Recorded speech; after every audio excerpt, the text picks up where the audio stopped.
Right, you can do a ride by if you don't mind. Yeah.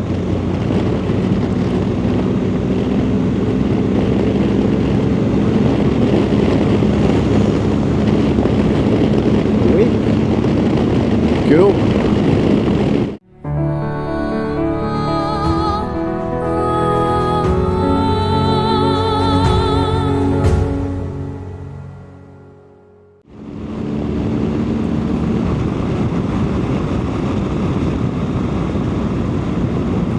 I'll just sit behind you for a wee while and I'll get a bit of footage of you riding. And I'll actually be able to see you now as well behind. Now that the pole's there. And it's sometimes nice to see what your riding's like yourself. Well, I'm not sure about that.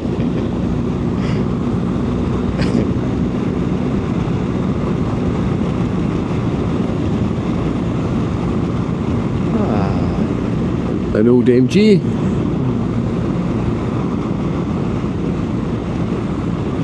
When I think back to some of the cars I had and got rid of because they were knackered, and you think they're worth an absolute fortune now, some of them.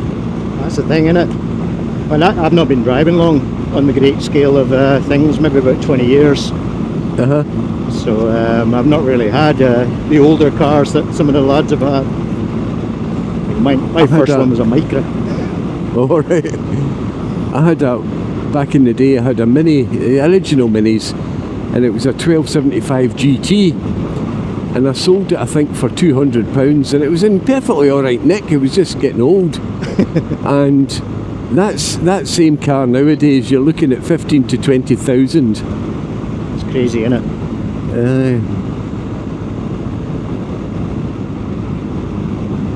It was kind of the Mini Clubbound version of the Mini Cooper. Oh yeah. Oh no, I love it. The old Minis were awesome. Although the size of them now, when you see them on the motorway and stuff, they look so vulnerable, don't they? It's like, how did you ever get the whole family in those? Yeah.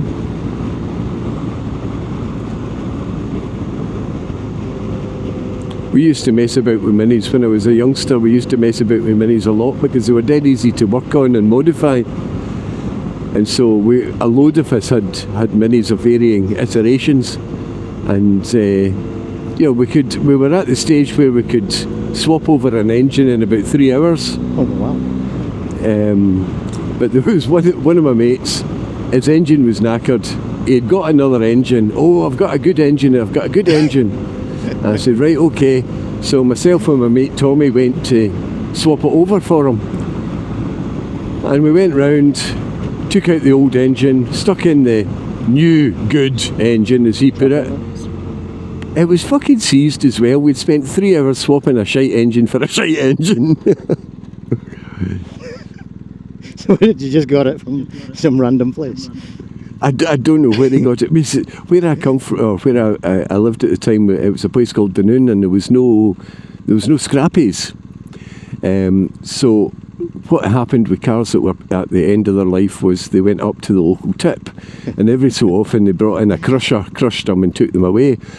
But it was a constant thing where if you had an old car and you were looking for spare bits, you went up to the tip with a bag of tools and took bits off it. Nice. So I think he'd gone up there, got an engine, and he hadn't even tried to turn it over. He just said, "Oh no, it's a good engine, it's a good engine." Bloody thing was seized. We were furious. So when he did eventually get himself a new engine, he said, "Well, you can bloody fit it yourself."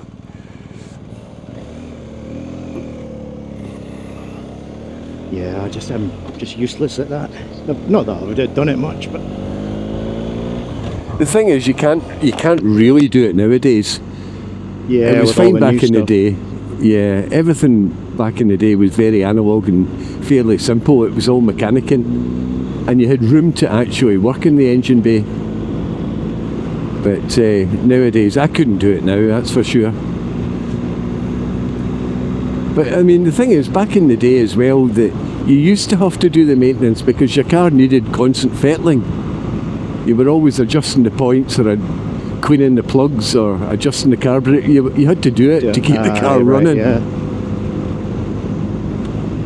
mean, the first car I had was a Vauxhall Viva, and it was 12-year-old when I got it, and it was absolutely knackered, rusty to hell. And nowadays, you know, a 12-year-old car, it looks pretty good. You know, it doesn't look any different to a car that's brand spanking new. Not sure mine will be far off. Oh no, more like 10 years. 10 years.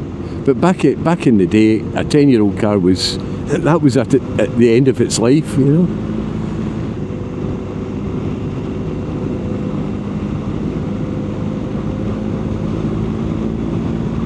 Oh, I'm feeling the heat now. I've got a nice wee breeze going through my nice new shiny jacket. I'm going to be such a pain about this jacket because I absolutely love it. My boobs are cold, my arms are cold, it's lovely. Well, it's 24 degrees according to the dashboard.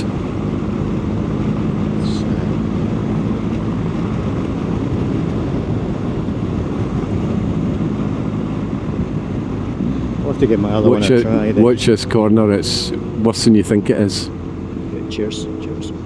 Oh, oops. Bugs splatter.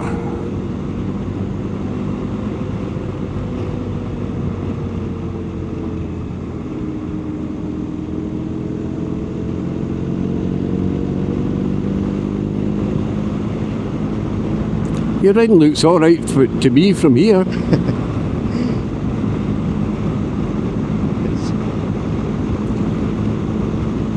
I generally I'm feel going to do a okay. ride past. Oh, yeah, go for it. Oh, beautiful.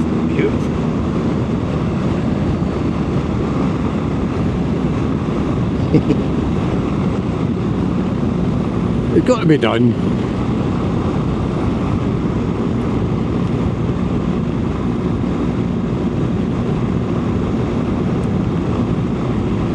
They had to replace this bit of the road that we've just ridden on because the old bit was falling into the river. Oh, right. What road is this? Is this back on 76? No. It's 76, 76, aye, 76 or 75, one or other. Can never remember which one's which. If I had better eyesight, I could read my sat-nav and tell you.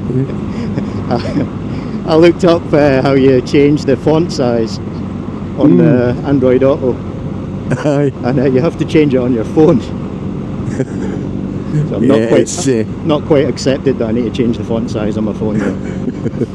My problem is I've got great distance vision, but I can't see close up.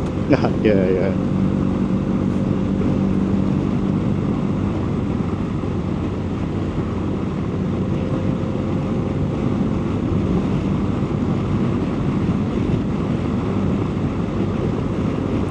Have you seen Drumlanrig Castle? Not for a long time. Right. A ride up there is quite nice for the video if you want to take a quick ride up and we'll ride back again. Yeah. We're just going to be turning off shortly then. We're coming off to the right now.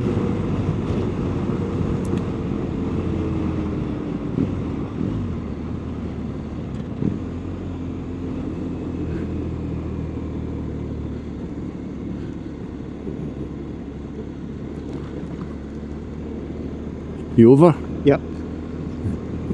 Give way coming up, just watch this one.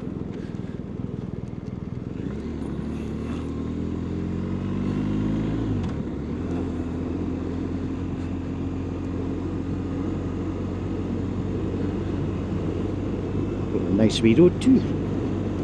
Scenic. It's nicer once you go onto the main drive up to the castle. Look at that garden, man.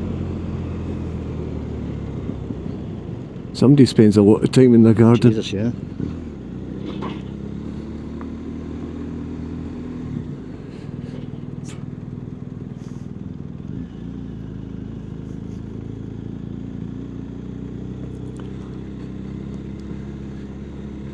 This is where all the spare red tar came when they did the Dalveen Pass. They came and did the Duke's driveway. Oh!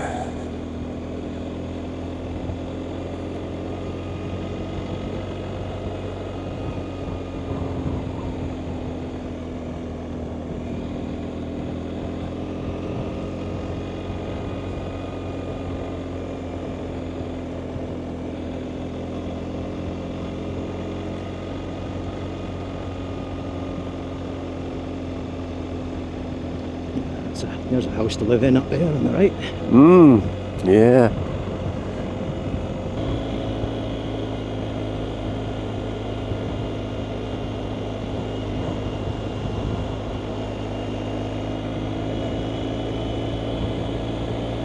Hello.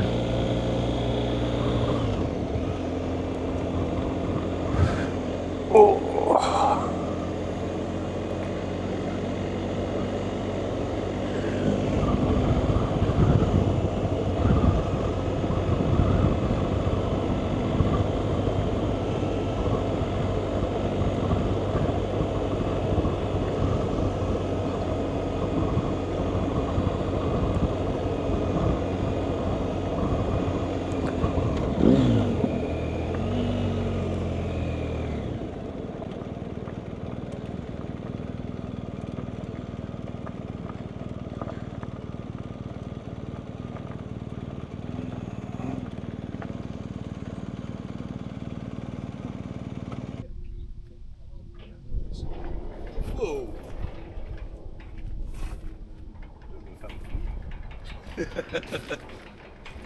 Maybe we're... Oh, this guy's coming in. Oh, that's it. Yeah.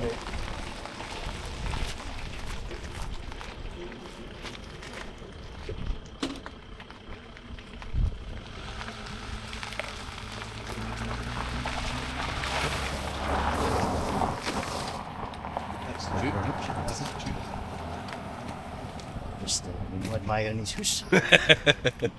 He's probably used to it, I would imagine.